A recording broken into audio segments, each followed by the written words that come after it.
exactly. Like I'll come out onto a stretch like this, and it's, you know, we have some wind today, but we're broken up by the park and the bluffs behind us, so it's like it's not creating a lot of chop on the water. I come out and look for birds first. If there's no birds working, then I really scan the surface of the water, look for nervous water that looks like, you know, maybe wind is blowing on it, but it doesn't seem to fit the wind pattern. And that usually means that some bait has been pushed to the surface of the water and it's creating a kind of disturbance. I look for that stuff, and then if I don't see it, you know, I kind of just tend to start fishing, but I keep my eyes open. I look close in to see if there's bait close in. Do I see bait jumping farther out? And you kind of just scale it down globally a little bit. You come out, I look at the big picture, look for the birds. If I see birds working all the way at that point, I'm probably going to walk straight to that point and try to follow them. If not, then, you know, you do what you can and you cover water the best you can. But yes, I do look pretty quickly, and, you know, walking out on here, it's probably not that apparent. I'm not going to sit here for 15 minutes looking. Want to fish. I want to fish, but at the same time, it's like, you know, I always try to start in short. Like, I haven't even been in the water yet, and I probably won't until we maybe get into some rocks, and I need to get past the rocks. But you just never know what you got to do. Like, you know, that's plenty deep water right here. You know, 20 feet out of the bank to hold big fish. I will say one of the best things I've ever done for my casting is learn how to double hand cast, like two-hand cast, spey cast.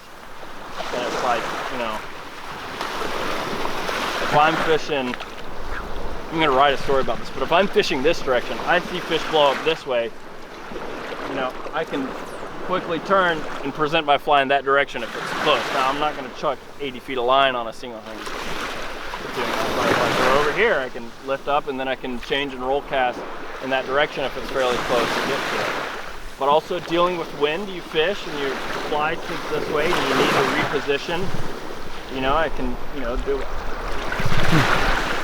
any of the How did two-hand, how's that convert? Like, because if you're a Skagit caster or even a Sandy caster, which is both spey cast, but you can, what's important about them is that it's essentially a change of direction casting, most of them, because the method that you're usually fishing them with is a change of is a swing cast. So if you're swinging through a run, you cast out straight in front of you, but now you're swung and your fly's down this way.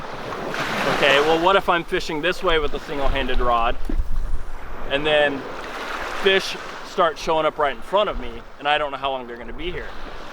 You know, I can often do it like a double spey and like get it out there, or I can do a snake roll and kind of straighten it out, and if that doesn't do the distance, then I'm already in line with the target, and so I can, you know, if I need to change direction over here, I can straighten out, pick up, you know, make my cast. I'm fishing at those fish that were previously a significant degree change.